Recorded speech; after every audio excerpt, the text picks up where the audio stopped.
അസ്സലാമു അലൈക്കും. അൽഹംദുലില്ലാഹ്. ബിസ്മില്ലാഹിർ റഹ്മാനിർ റഹീം. വസ്സലാത്തു വസ്സലാമു അലാ റസൂലിൽ അമീൻ.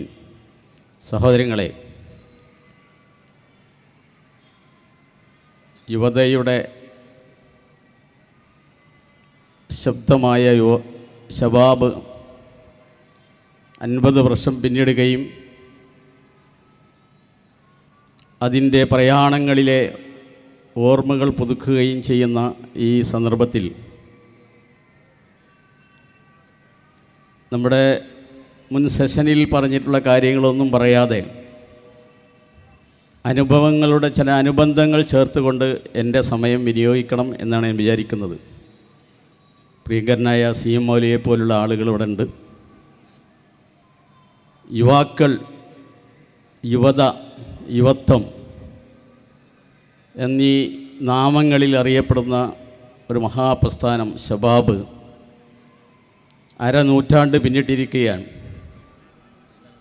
ഈ ഹൈവേയുടെ ഓരത്ത് ഒരു മലയാള പ്രസിദ്ധീകരണത്തിൻ്റെ 50 വർഷം കഴിഞ്ഞ ജൂബിലി ആഘോഷം ഇങ്ങനെ ഒരു തുറന്ന മൈതാനിൽ എന്തുകൊണ്ട് എന്നൊരു ചോദ്യമുണ്ട്. അതും അരീക്കോട്ട്.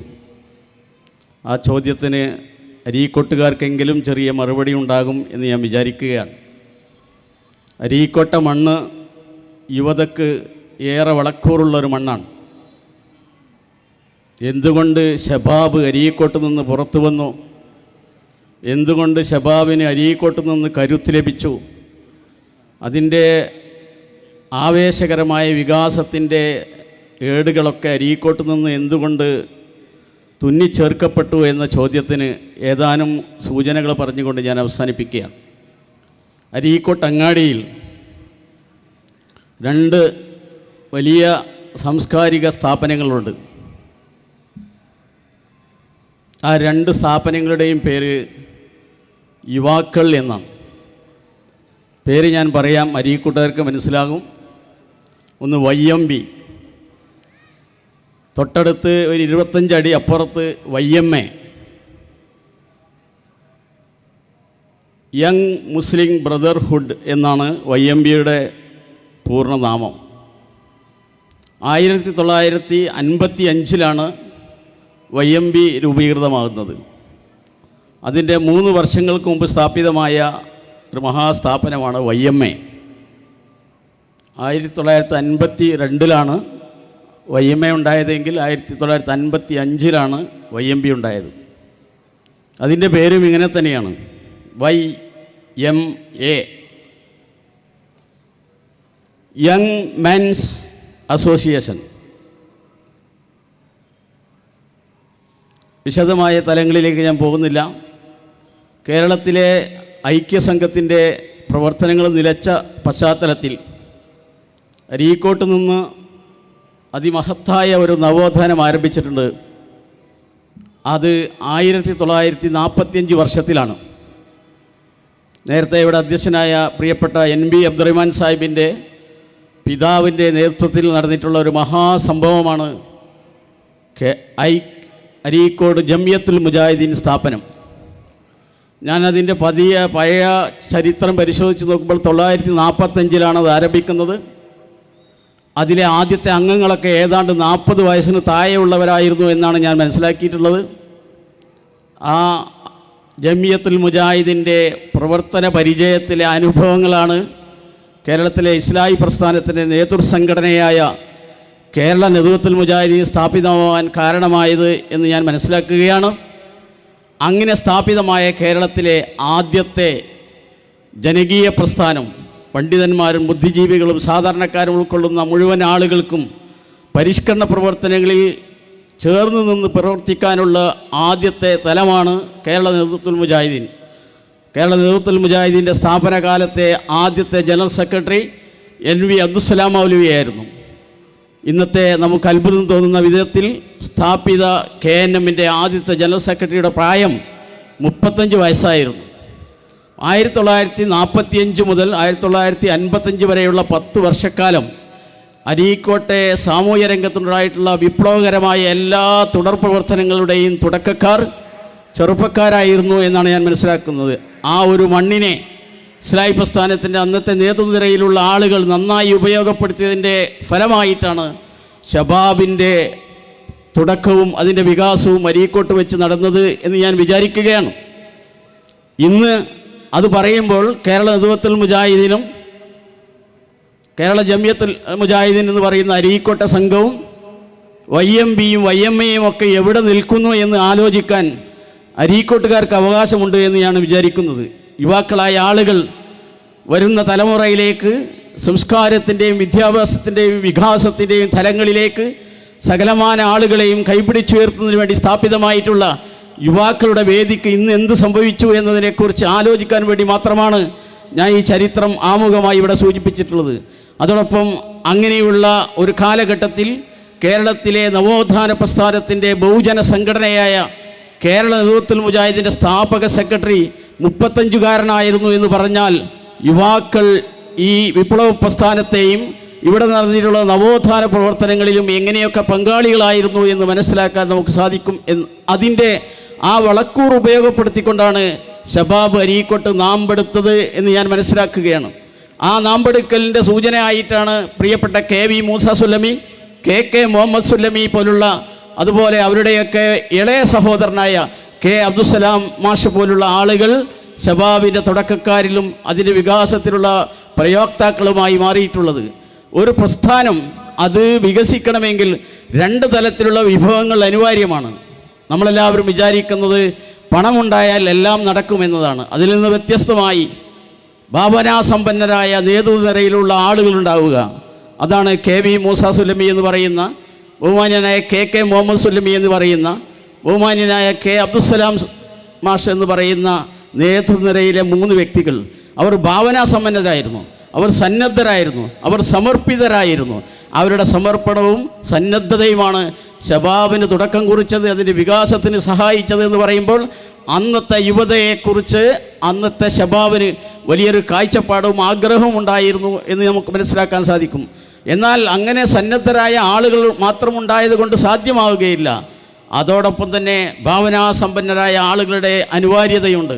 ആ ഭാവന നികത്തിയത്, ഈ നേതൃനിര നിരത്തിയത് അരീക്കോട്ടുകാരാണ്. KV മൂസ സുല്ലമി ചാലിയാറിനക്കരയാണ്. പ്രിയപ്പെട്ട KK മുഹമ്മദ് സുല്ലമി ഈ അരീക്കോടിൻ്റെ സന്തതിയാണ്. സുല്ലമുസ്സലാമിലെ വിദ്യാർത്ഥിയും സുല്ലമുസ്സലാമിലെ അധ്യാപകനും സുല്ലമുസ്സലാമിൻ്റെ പ്രിൻസിപ്പളുമായി വിശ്രമിച്ച് വീട്ടിലേക്ക് മടങ്ങിപ്പോയ പരേതനായ KK പോലുള്ള ആളുകളുടെ സാന്നിധ്യം ശബാബിൻ്റെ വളർച്ചയിൽ വലിയ പങ്ക് വഹിച്ചിട്ടുണ്ട്. അദ്ദേഹത്തിൻ്റെ വിദ്യാർത്ഥിയായ ഒരാൾ നേരിൽ നോക്കിക്കണ്ടത് ഞാനിവിടെ സൂചിപ്പിക്കുകയാണ്. അതുകൊണ്ട് അവസാനിച്ചില്ല. ഈ ശബാബിൻ്റെ വികസിതമായ നമ്മുടെ സുന്ദരമായ ഈ തലങ്ങളിലേക്ക് ഈ വാരികയെ കൈപ്പിടിച്ചുയർത്തുന്നതിൽ പങ്കാളികളായ 3 ആളുകളുടെ പേരും അരീക്കോടുമായി ബന്ധപ്പെട്ടതാണ്. പ്രിയപ്പെട്ട ചെറിയമുണ്ട മദ്രസാഖ് മൗലവി, അദ്ദേഹം അരീക്കോടിൻ്റെ സംഭാവനയാണ്. കേരളത്തിലെ അറിയപ്പെടുന്ന സുല്ലമിലെ കൂട്ടത്തിലെ പ്രബുദ്ധനായ ഒരു പണ്ഡിതനാണ് മഹാനായ ചെറിയമുണ്ട മദ്രസാഖ് മൗലവി. അതും അരീക്കോടിൻ്റെ സംഭാവനയാണ്. EK മായി മാസ്റ്റർ, അദ്ദേഹം ഇന്നിവിടെ വരേണ്ടതായിരുന്നു, ചെറിയൊരു വിശ്രമം ആവശ്യമുള്ളതുകൊണ്ടാണ് വരാത്തതെന്നാണ് ഞാൻ മനസ്സിലാക്കുന്നത്. അദ്ദേഹത്തിൻ്റെ സാന്നിധ്യവും അദ്ദേഹത്തിൻ്റെ ആഗമനവും ശബാബിന് ഭാവനാസമ്പന്നമായ വളർച്ച നൽകിയിട്ടുണ്ട് എന്ന് വിശ്വസിക്കുന്ന അദ്ദേഹത്തിൻ്റെ ഒരു എളിയ സഹപ്രവർത്തകനാണ് ഈ ഉള്ളവൻ. അദ്ദേഹം അങ്ങനെ തന്നെയാണ്. അദ്ദേഹത്തിൻ്റെ കൈകളിലൂടെയാണ് കാരക്കുന്ന് വന്നിട്ടുള്ളത്. കാരക്കുന്നിൻ്റെ സാന്നിധ്യവും അതുപോലെ EK മായി മാസ്റ്ററുടെ നേതൃപാഠവും ശബാബിന് വലിയ വലിയ തിളക്കമാർന്ന വിജയങ്ങൾ ഉണ്ടാക്കിയിട്ടുണ്ട് എന്ന് ഞാൻ വിശ്വസിക്കുകയാണ്. ഞാൻ അരീക്കോടിൻ്റെ ഭാഗത്ത് നിന്നുകൊണ്ട് പറയുകയാണ്, ഈ പറയപ്പെട്ട EKM പന്നൂരും അബൂക്കർ കാരക്കുന്നും അരീക്കോടിന് അവകാശപ്പെട്ടവരാണ്.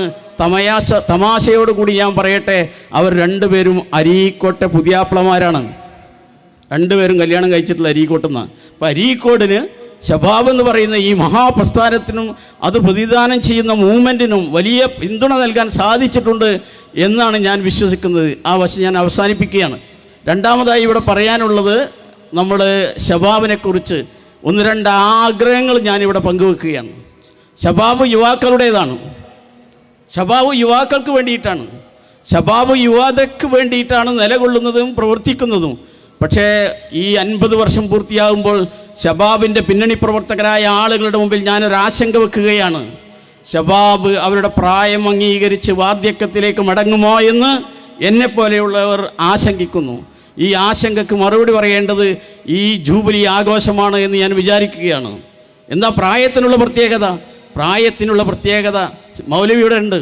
പ്രായം എപ്പോഴും പെരുമ പറയാനാണ് ആഗ്രഹിക്കുക. കഴിഞ്ഞുപോയ ഇന്നലകളിലെ പെരുമ പറയുകയും പുതുമയെ കേൾക്കാൻ ഇഷ്ടപ്പെടാതിരിക്കുകയും ചെയ്യുകയാണ് പ്രായത്തിൻ്റെ പ്രത്യേകത. പെരുമ പറയുന്നത് കൊണ്ട് പ്രത്യേകിച്ച് കാര്യമൊന്നുമില്ല. പുതുമകളെ കണ്ടെത്തുകയും അനിവാര്യതകളെ ഏറ്റെടുക്കുകയും ചെയ്യുന്നതിന് ശബാബ് സന്നദ്ധമാവണം എന്ന് ഞാൻ ആഗ്രഹിക്കുകയാണ്, ഞാൻ അഭ്യർത്ഥിക്കുകയാണ്. കാരണം നമ്മൾ നേരത്തെ പറഞ്ഞ വിഷയങ്ങളൊന്നുമല്ല. ഇന്ത്യ രാജ്യം 2030 വരുമ്പോൾ എന്താകുമെന്ന കാര്യത്തെക്കുറിച്ച് വലിയ ചർച്ചകൾ നടക്കുകയാണ്. ഇന്ത്യൻ പാർലമെൻറ്റിൽ നമുക്കറിയാം, 2-3 ദിവസങ്ങൾക്ക് മുമ്പ് ചർച്ച പരിശോധിച്ച് നോക്കിയാൽ 4 കൊല്ലങ്ങൾക്കിടയിൽ ഇന്ത്യയുടെ ഭരണഘടന അത് മാറ്റിമറിക്കാൻ ആവശ്യമായ ഭൂരിപക്ഷവുമായി 2030 ഇന്നത്തെ ഗവൺമെൻറ്റിൻ്റെ പ്രതിനിധികൾ അധികാരത്തിൽ വരുമെന്ന് പറഞ്ഞാൽ ഇപ്പറയപ്പെടുന്ന പത്രപ്രവർത്തനവും ജനാധിപത്യവും മതേതരത്വവും മതസ്വാതന്ത്ര്യവുമൊക്കെ വർത്തമാനമായി, ഇന്നലകളുടെ വർത്തമാനമായി മാറാതിരിക്കണമെങ്കിൽ ശബാബിനെ പോലുള്ള പ്രസിദ്ധീകരണങ്ങൾ അവരുടെ കടമ നിർവഹിക്കാൻ തയ്യാറാവണം എന്ന് ഞാൻ ആഗ്രഹിക്കുകയാണ്. അത് ഇന്നലെ അവർ നിർവഹിച്ചിട്ടുണ്ട്. ആ കടമകൾ മതിയാവുകയില്ല. ഒരു ആഴ്ചയിൽ ഇറങ്ങുന്ന ഒരു വാരാന്ത പതിപ്പ് കൊണ്ട്, ഒരു വാരാന്ത പതിപ്പിൻ്റെ ഒറ്റച്ചിറക് കൊണ്ട് തുഴഞ്ഞു നീങ്ങാവുന്നതല്ല വരാനുള്ള പ്രതിസന്ധികൾ എന്ന് നമ്മൾ മനസ്സിലാക്കണം. അതിൻ്റെ ഭാഗമായി രാജ്യത്തുള്ള എല്ലാ ജനാധിപത്യ വിശ്വാസികളെയും ഒരേ ചരടിനുള്ളിൽ കൊണ്ടുവരാൻ ആവശ്യമായ വിട്ടുവീഴ്ചയുടെ എല്ലാ വിട്ടുവീഴ്ചകളും സ്വീകരിക്കാൻ ആവശ്യമായി ഇടയുള്ള രാഷ്ട്രീയ സാമൂഹ്യ പ്രസ്ഥാനങ്ങളെ മാറ്റിയെടുക്കുന്നതിനാവശ്യമായ പ്രബുദ്ധമായ സംഭാവനകൾ ശബാബ് പോലുള്ള ആളുകളിൽ നിന്ന് വരേണ്ടതുണ്ട് എന്നാണ് ഞാൻ മനസ്സിലാക്കുന്നത്. എല്ലാവരും ഫാസിസ്റ്റുകളല്ലാത്ത മുഴുവൻ മനുഷ്യന്മാരും ജനാധിപത്യത്തിന് വേണ്ടി ഓരായം ചേർന്ന് നിന്നാൽ മാത്രമേ ഇന്ത്യ രാജ്യം രക്ഷപ്പെടുകയുള്ളൂ എന്ന് എല്ലാവർക്കും ബോധ്യമായിട്ടുണ്ട്. അങ്ങനെ ബോധ്യമാകുമ്പോഴും വളരെ നിസ്സാരമായ കാര്യങ്ങളുടെ കുതർക്കങ്ങൾ പറഞ്ഞ് ആളുകൾ അകന്നു നിൽക്കുന്ന ഈ പശ്ചാത്തലത്തിൽ ഒരുമയുടെ, ഐക്യത്തിൻ്റെ, സഹവർത്തിത്വത്തിൻ്റെ, സ്നേഹത്തിൻ്റെ, ജനാധിപത്യത്തിൻ്റെ, പാർലമെൻറ്റ് ജനാധിപത്യവും ഇന്ത്യൻ ഭരണഘടനയും സംരക്ഷിക്കാൻ ആവശ്യമായ ഒത്തുചേരലിൻ്റെ ഒരു രാഷ്ട്രീയ സംസ്കാരത്തിലേക്ക് നമ്മുടെ രാജ്യത്തെ മുഴുവൻ ആളുകളുടെയും ശ്രദ്ധ കൊണ്ടുവരികയും അതിനാവശ്യമായ പ്രബുദ്ധമായ പാഠശാലകൾ ശബാബിൻ്റെ മറ്റു പതിപ്പുകളിലൂടെയും പുതിയ വേദികളിലൂടെയും ഉണ്ടാക്കിയെടുത്ത് നമ്മുടെ രാജ്യത്തിന് വലിയ സംഭാവനകൾ നൽകാൻ ഈ യുവതയുടെ മുഖപത്രത്തിന് ബാധ്യതയുണ്ട്. ആ ബാധ്യത നിറവേറ്റാൻ ഈ ജൂബിലി ആഘോഷത്തിൻ്റെ ഈ സന്തോഷകരമായ വേളയിൽ നിങ്ങൾ പ്രതിജ്ഞ എടുക്കണം. ഒരിക്കലും നിങ്ങൾ പെരുമ പറയുന്നവരാവരുത്. പുതുമയ്ക്ക് വേണ്ടി കാലെടുത്തു വെക്കാൻ നിങ്ങളുടെ തൂലികയും നിങ്ങളുടെ ബുദ്ധിയും നിങ്ങളുടെ ആലോചനയും നമ്മുടെ നാട്ടിലെ സൗകര്യങ്ങൾ ഉപയോഗപ്പെടുത്തി ഇത് ശബാബ് ഒരു വിഭാഗത്തിൻ്റേതാണെന്ന തെറ്റിദ്ധാരണ മാറ്റാൻ ആവശ്യമായി NVയുടെ സൂചിപ്പിച്ചുവല്ല, മുസ്ലിംകളുടെ മാത്രമല്ല ഇന്ത്യയിലെ ചിന്തിക്കുന്ന എല്ലാ നല്ല മനുഷ്യന്മാരുടെയും ഒരു പ്രസിദ്ധീകരണമാണ് ഇത്. ഞങ്ങളുടേതല്ല, ഇത് നമ്മുടേതാണെന്ന് എല്ലാവരോടും പറയാൻ പറ്റുന്ന തലത്തിലേക്ക് ശബാബിനെ ഉയർത്തിക്കൊണ്ടുവരാൻ ആവശ്യമായ